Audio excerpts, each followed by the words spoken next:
Start this evening with that former Jacksonville Jaguar who's facing charges tonight. He's accused of headbutting his wife after an argument. Tonight, John Henderson, who played 10 NFL seasons, is charged with domestic battery. Jacksonville police say Henderson's wife called 911 saying he assaulted her and asked officers to come to their home on Saturday morning. Investigators say when they got there, Henderson barricaded himself in his office and didn't come out for at least an hour. Police arrested the former star player and held him for a mental evaluation, even though his wife was refusing to cooperate at the time. News4Jax has learned it's not the first time police have been called out to a domestic violence incident involving Henderson, or the first time there have been issues between him and his wife. Channel 4's Kamasi Aaron joining us now live on the south side, where the most recent incident happened. Kamasi?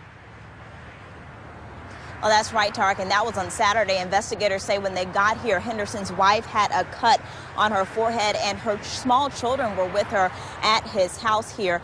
This isn't the first incident, and we're learning more about that, about the background of this star player.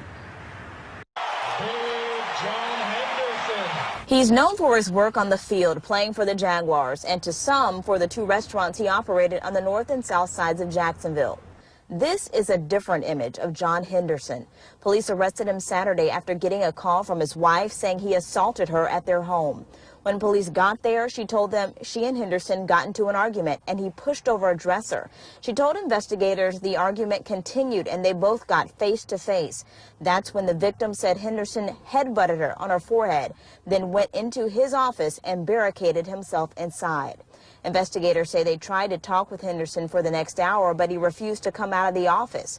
We talked with News4Jax crime and safety analyst Gil Smith about that process. Well, it's somewhat difficult. Now they have to try to talk to him, get him to come out. And they do that by reasoning with him, letting them know, look, if you don't come out, then we'll have to take it a step further. Then it could be enhanced charges.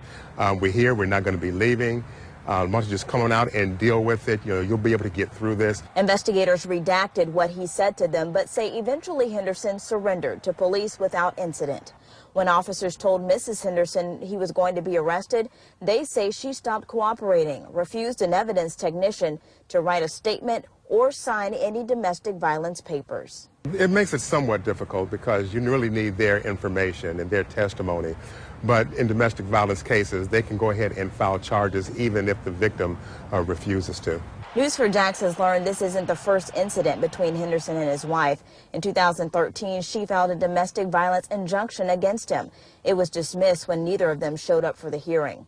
In 2005, another woman filed an incident report with JSO saying Henderson kicked in the front door to the apartment he was leasing for her after she stopped accepting his calls. She told investigators Henderson demanded sex and threw her across the room when she refused. She filed a report a week after the alleged incident, telling officers she didn't want to get Henderson in trouble, but had since received threats from Henderson. He wasn't charged in that incident. This time is different. And Henderson was taken from his home here to the hospital for that mental evaluation. His next court date is set for December 4th.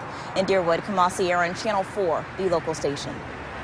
And Kamasi, you mentioned that there were some kids inside of that house. What will happen to them next?